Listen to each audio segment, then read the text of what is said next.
Welcome everybody to the Mission Historical Museum. Just a couple of reminders, our hours are every Tuesday through Friday from 1 to 4, and we are open every second Saturday of the month from 10 to 1. Welcome to our lecture series. This is Dr. Avila of UTRGB, and we're very pleased to have you. Thank you so much, and we're ready to get started whenever you are. Great. Alrighty. Okay. So my research is on the braceros and the women they left behind. How I came to the topic, I was really interested on braceros when I first took a course of Mexican American history at California State Dominguez Hills. It was a tiny paragraph and it talked about braceros. And I was hooked. I wanted to know more about braceros, and I went home and I told my mom, today I learned about braceros. And she was like, well, your grandfather was one. And I was shocked because that was part of my family history that I had never known, that he was a bracero. And my grandfather never spoke about it, never came back to the US after being a bracero, refused to come back. And I wanted to learn more. And I honestly believe that history, you should be selfish and that you should want to learn more about yourself. That's the point about history, to be selfish, right? Learn more about yourself. But when I was learning about the men and reading everything I could get about the men, somebody was missing. And who was missing was women. Yes, the bracero program is a male-only labor program, right? So why would they talk about the women? But the women are important because what happens to them in Mexico? What was their outcome? So I decided to do oral histories, and because I wanted to get their stories. And the books are great, but I wanted the stories. So when I'm interviewing my grandmother to try getting my grandfather's story, she keeps talking about herself. And she's like, this is what happened to me. And you're gonna hear some of her stories in a bit. And I was, a little light switch for a researcher turns on, and it's like, really, what did happen to you? So then I spent time interviewing widows and wives and got their stories and what really did happen to them. And this is Women's History Month, so we will be talking about the women as well.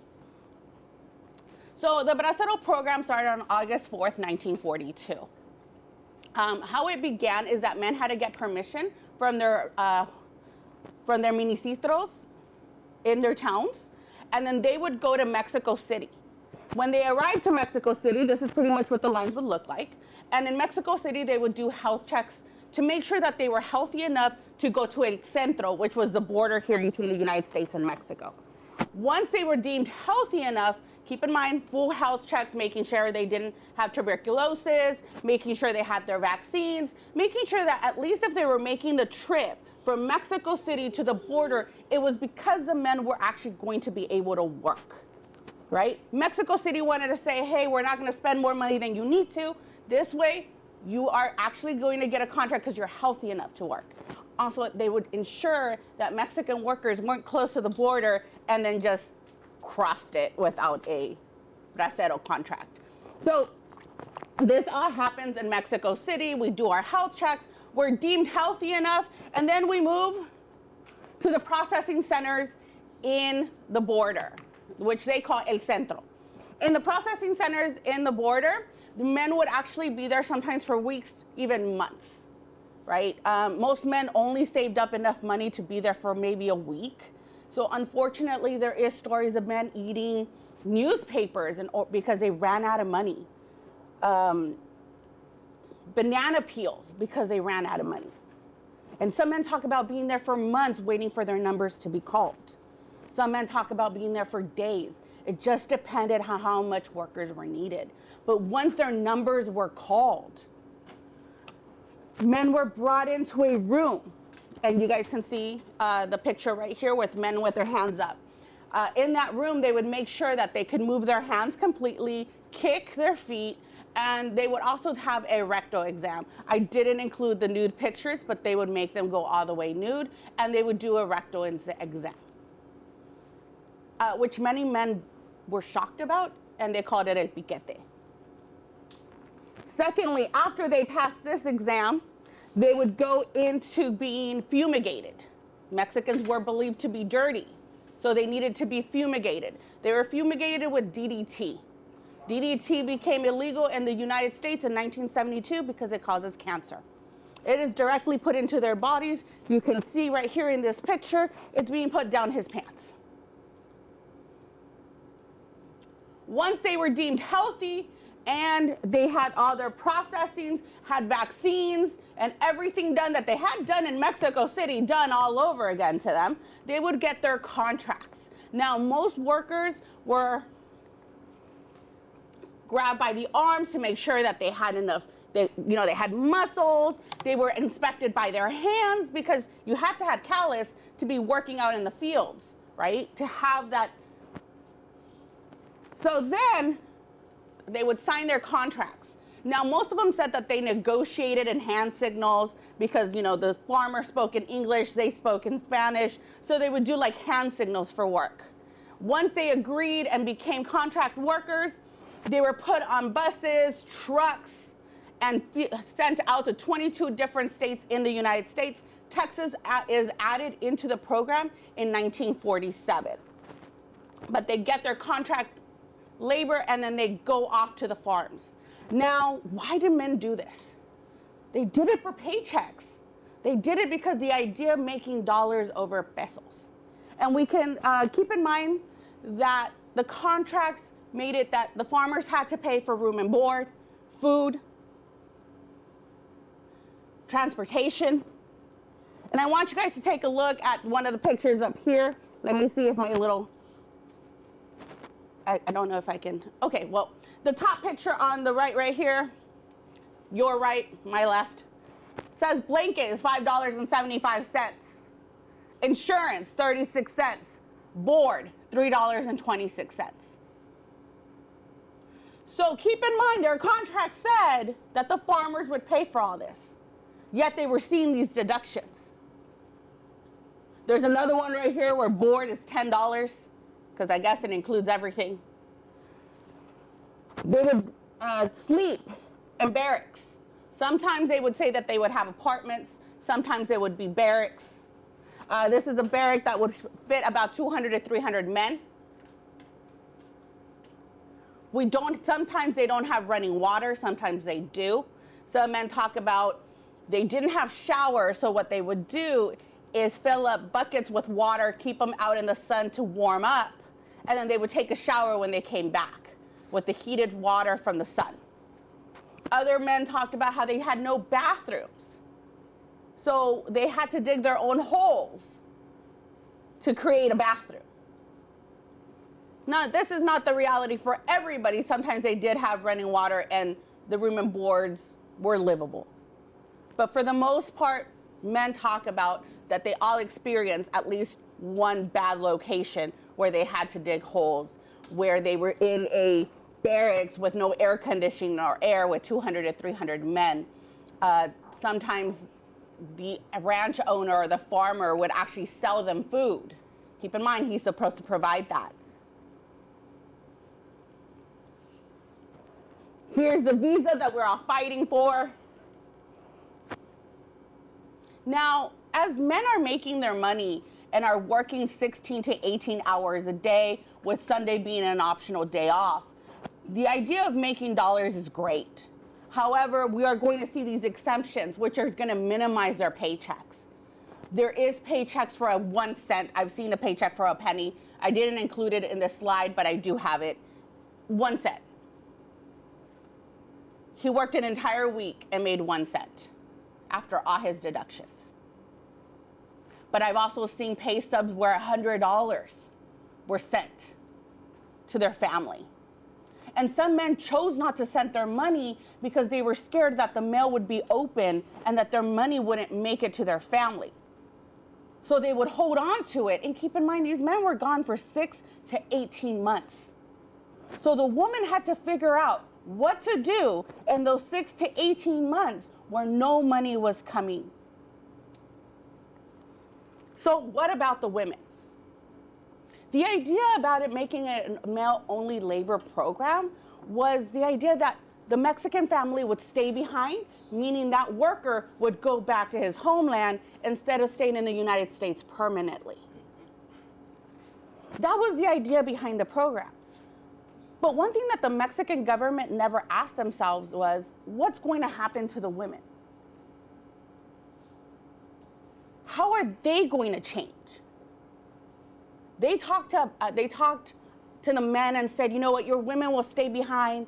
Your women will listen to whatever your directives are.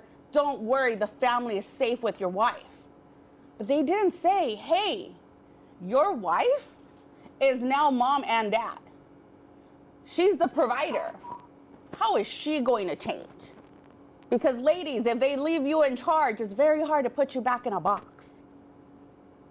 Especially when you're going to have freedoms that you didn't have before because there's nobody else to do it other than yourself. So when I was interviewing women, they were talking about la pena negra, the dark pain. And they described it as this pain that they couldn't deal with, of being alone and having to deal with life by themselves. This is women accompanying their husbands to the train tracks, saying goodbye for, again, 6 to 18 months, depending on their contracts, and saying goodbye. You can see in their faces the pain.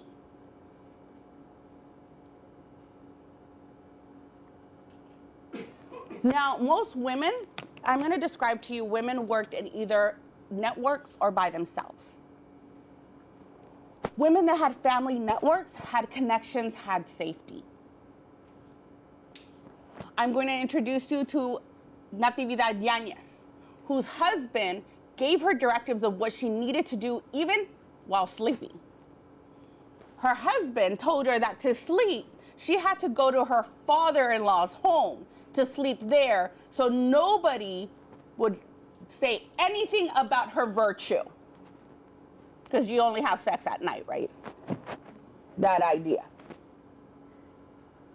But the funny part is that her father-in-law lived in the same plot of land. So imagine this is your front door right there, and this is his.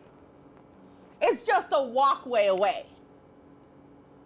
If she was having somebody sneak in, her father-in-law would have heard. But this idea of having her sleep there every night with her 2 daughters, her 2 young daughters, made sure that her virtue was safe and that his dignity was safe.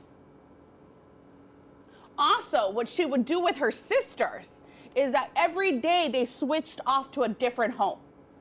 Every day, the different house was cleaned and they cooked at that home, making sure that none of them were by themselves during the day. No falsehoods would be lifted upon them because they had witnesses with them every day. They would always wash on Saturdays. So on Saturdays, they would take all the laundry, all the children, have the children swimming while the older ones would watch the children, the older children, and the mothers were washing. And you brought it back, you hung it, and you continued that cycle all over again. A different home every single day. Now, I have a quote right there from her where she talks about her sleeping at her in-laws. When Ruben left, I would sleep at my in-laws and go home during the day. We all worked as a family. One person would take care of the kids while the rest would cook and clean. That was the only way to do it, together, or we weren't going to survive. Now, I'm also going to introduce you to Severa Godinez. You will see a picture of her towards the end, actually at the end. Severa Godinez also did the family network.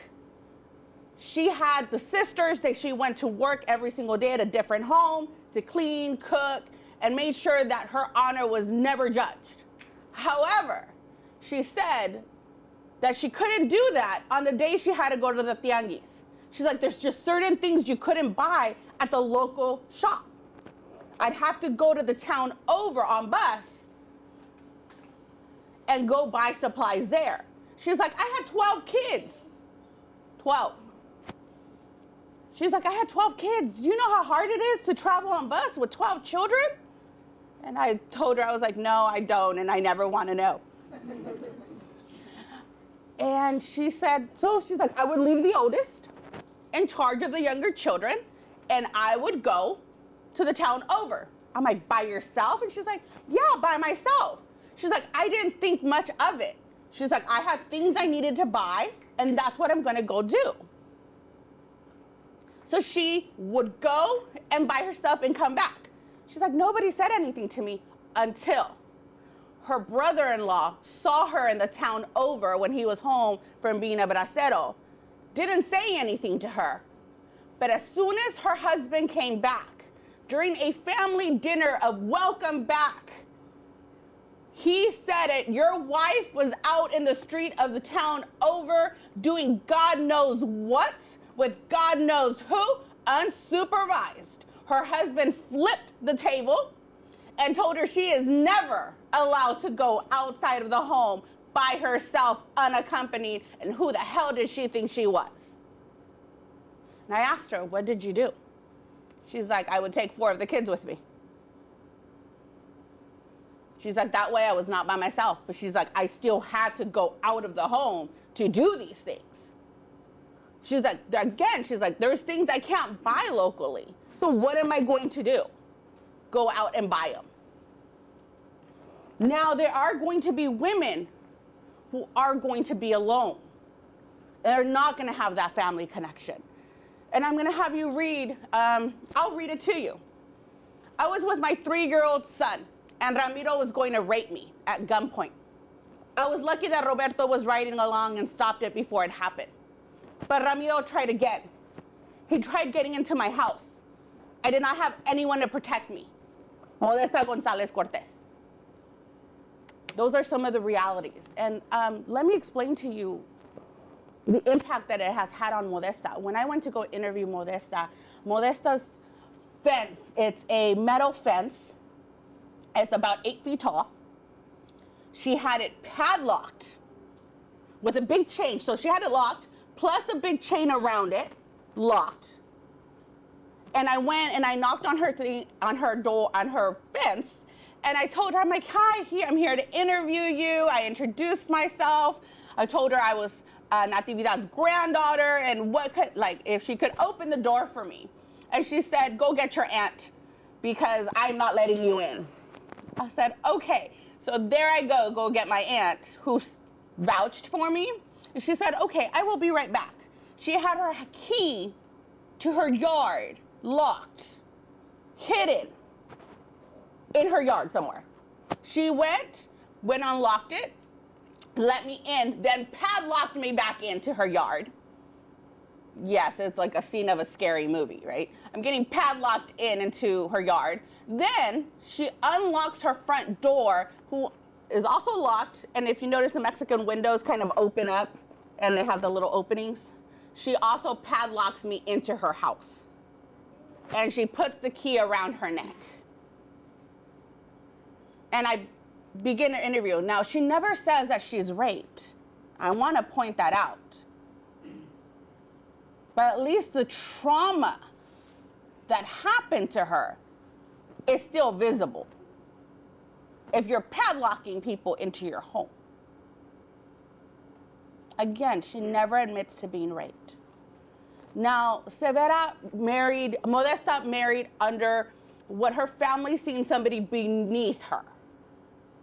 So her family did not give her any networks because they actually saw her husband as beneath her and abandoned her pretty much. They would not aid her.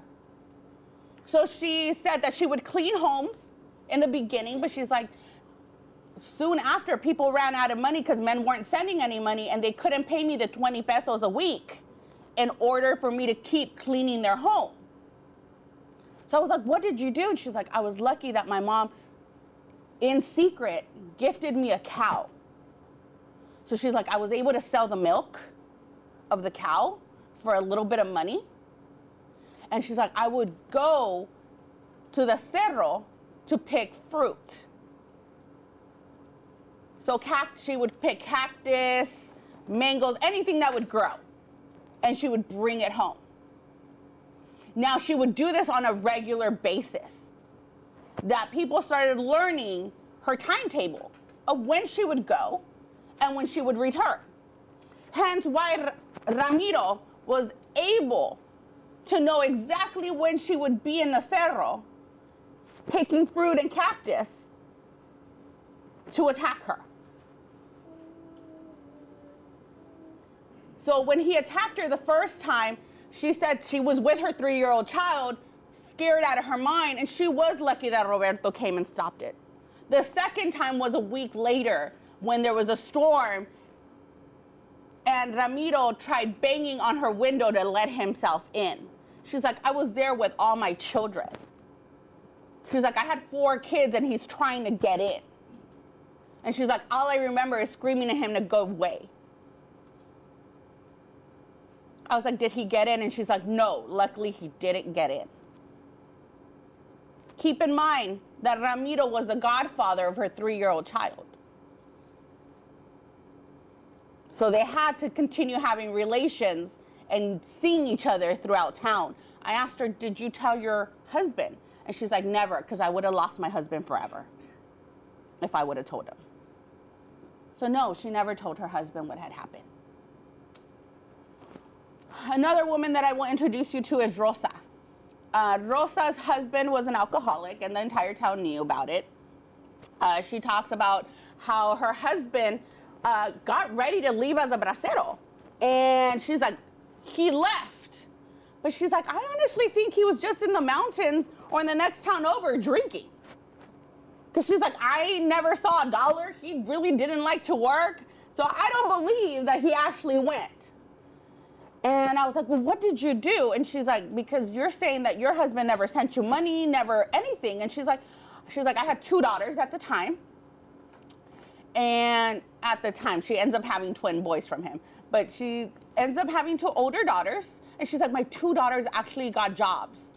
One of them would work in the fields, and the other one would work at a, oh my God, una fábrica. I can't say it in English right now. My mind is una fábrica. So they would also get jobs. And she's like, I would take care of the home. She's like, I have a little cow that I would go and take to the cerro. And she's like, and a little donkey, she's like, I would ride to bring it up and down. And she said, that's how we did it. She's like, we saved money in order to buy things, in order to be able to feed ourselves.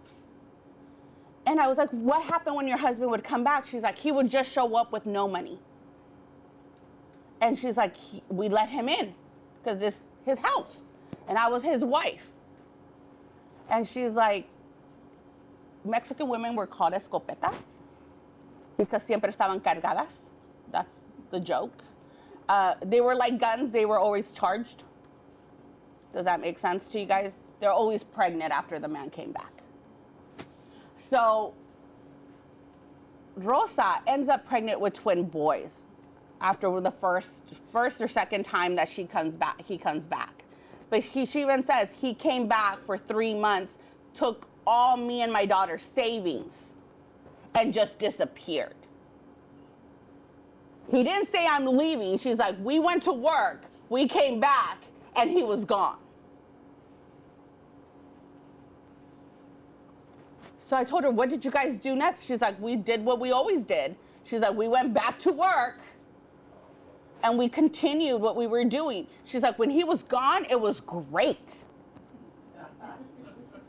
She's like, it was great. She's like, we had money. We were in a great routine. And I was like, well, how was it that, you were working outside the home. You were leaving the home. Your daughters were working outside the home. How did the community take it? And she said, I don't care. I didn't care because she's like, the community's opinions weren't going to feed me.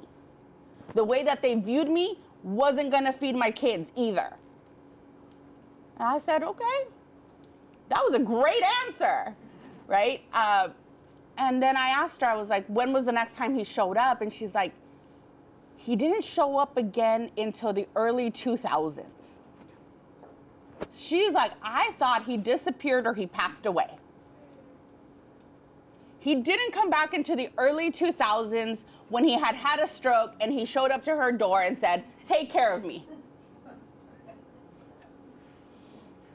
And she opened her door and said, come on in.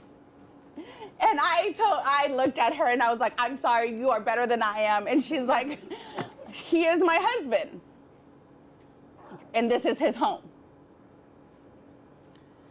And she said she wasn't all that nice. She did say that he would get his cane and he would hit them as they walked by after he had his stroke and he was in a wheelchair. And she sometimes would take off put a part of the foot of his wheelchair and throw it at them. And she's like, I would know that it would hurt his legs to not have that part of his chair. So she's like, I would hide it.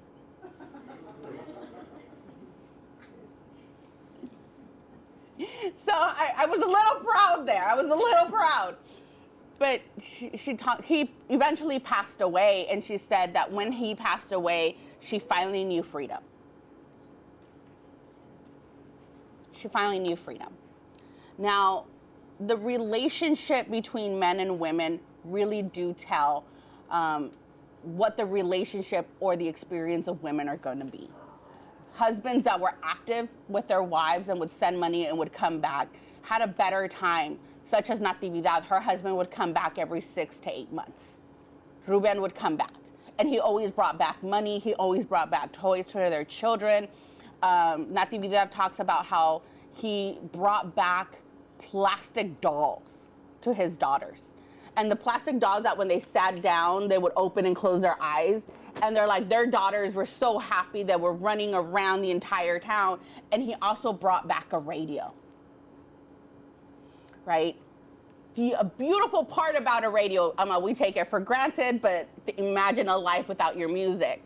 And that they would take it to the plaza and just play the radio and dance. They would have dances. They had that radio on so much it caught on fire. Okay? That's how much this radio was played.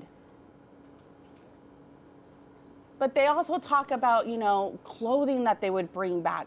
So not always was everything horrible. And then some women talk about how their husbands didn't send them money and it was very difficult, but they had, they were able to borrow money from the little tiendita, the little store, and they would just write everything that they were owed, and when their husband would show up, they would pay their tab.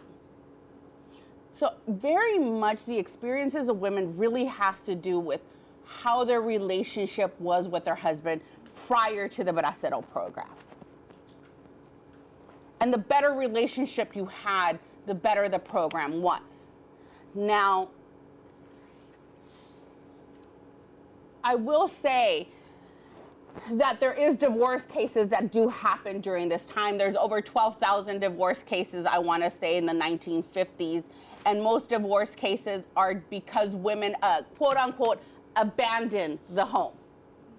And the women who, quote unquote, abandoned the home didn't necessarily abandon it because, they were like, I'm done being a mother. They abandoned it because they went to go work outside of the home, either in the next town over selling food, or they would even go to the processing centers to go sell food. But Mexico had a one-party divorce. So only one person of the marriage had to be present to be divorced. So many men who came back and their wives weren't home and had left their children with family members found themselves divorced when they come back because their husband said she destroyed the family honor and God knows what she was doing out there. So we are going to see the rise of divorce during this time.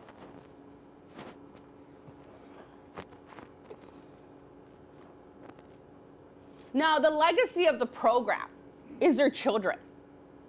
Because women were seen as a provider, as a father, and most children are going to say, like, I don't remember my father. He'd come back for a month, and then he'd go back to work, or he'd come back for 3 months, and then would go back to work. My mother is the one who raised me.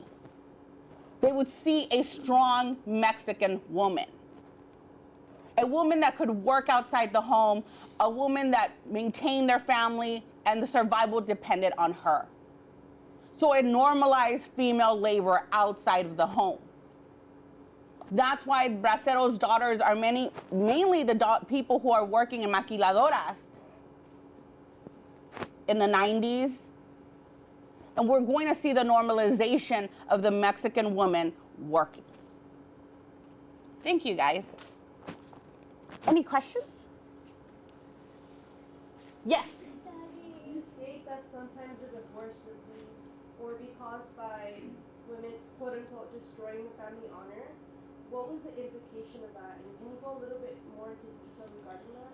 So a lot of women found themselves not having any money, and they would write letters to their husbands, or if their husbands wrote letters back, sometimes they would say, hey, I need you to send money, or I need you to, I need help. I need you to come back more often in order to bring money. And sometimes men wouldn't answer the letters, or sometimes they would and just said, you need to hold on. This is what's going on, and you're gonna have to wait. And women upon themselves were like, my children are starving. At what point do I wait?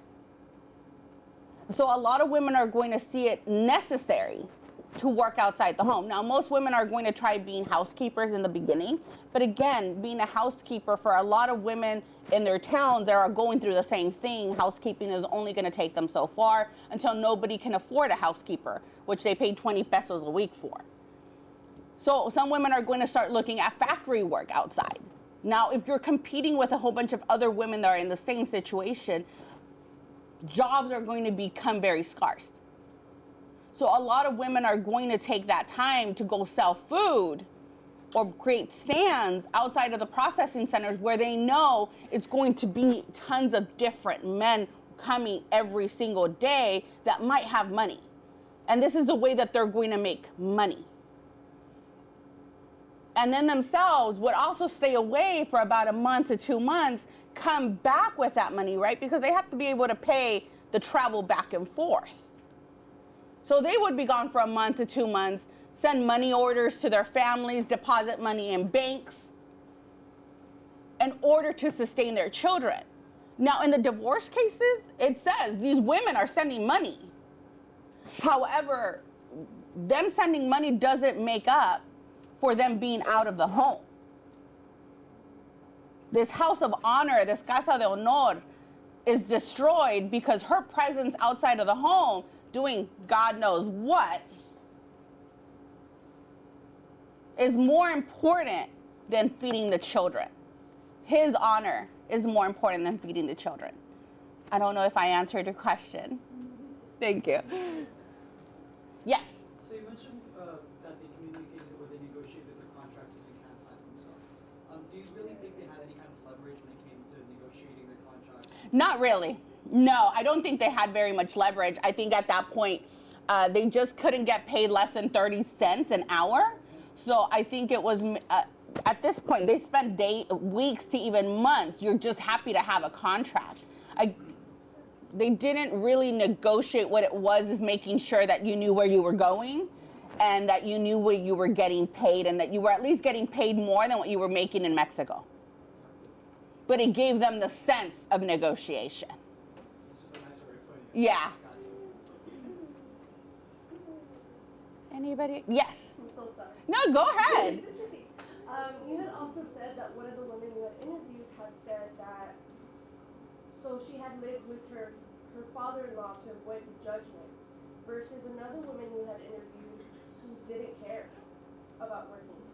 So the implications of the judgment, why were they different in that case?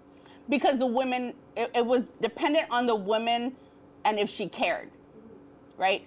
The implication of it was very different because their husbands would care, right? Rosa's husband wasn't an active husband.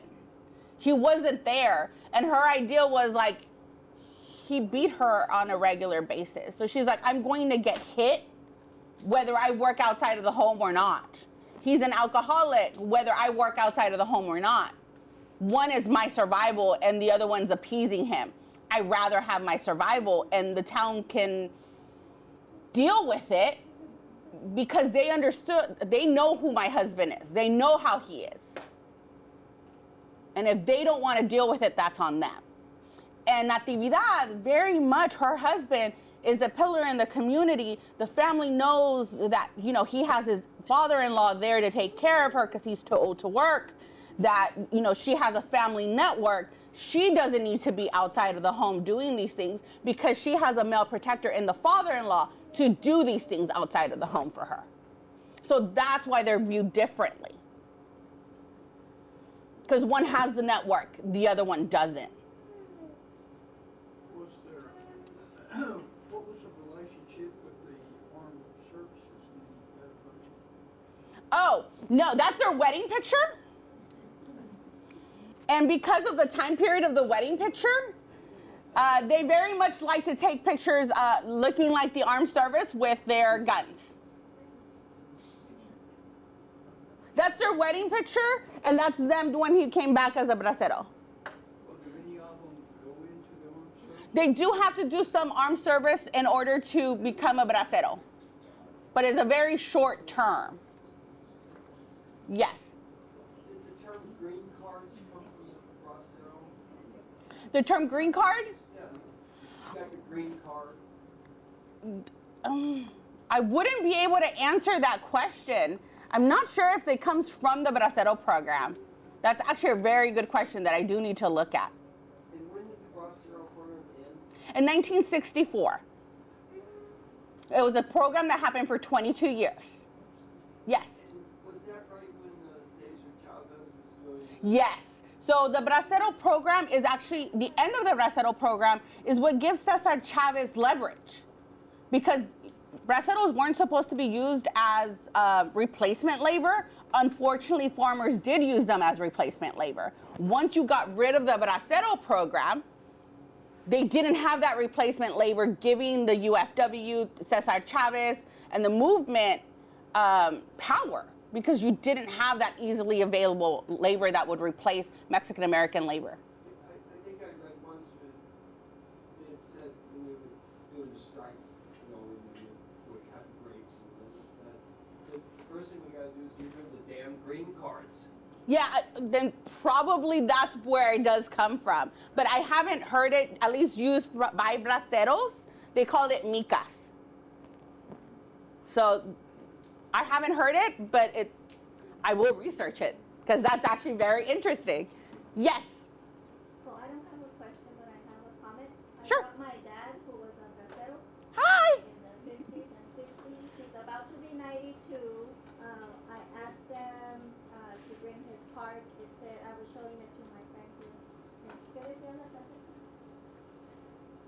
He had, I think it said alien, labor, ¿verdad? And I think it was issued in 1957, it says alien labor identification card.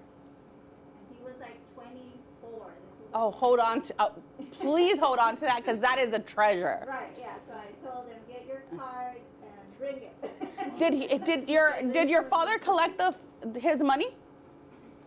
No, he did not. So, okay, what I mean by the money, braceros actually were paid into this, like, savings fund.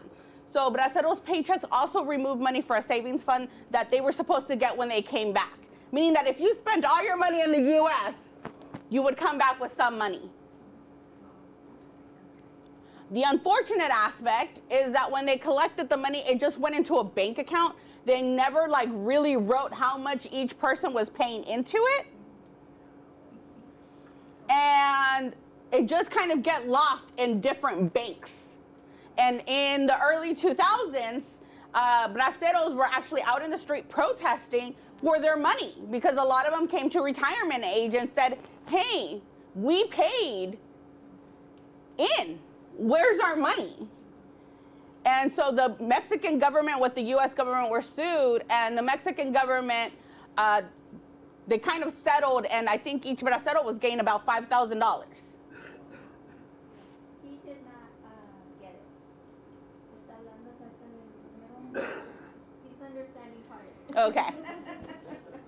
Yeah, so a lot of men fought for it. I know that when I went to go do my interviews, I actually helped a lot of people, because I had the direct phone numbers and the direct emails, and I came across some braceros whose name was like Ezequiel, and when they wrote it in his mica, the same little card, the card that she has or he has right now, it said Ezequiel with an X, and his name was with a Z.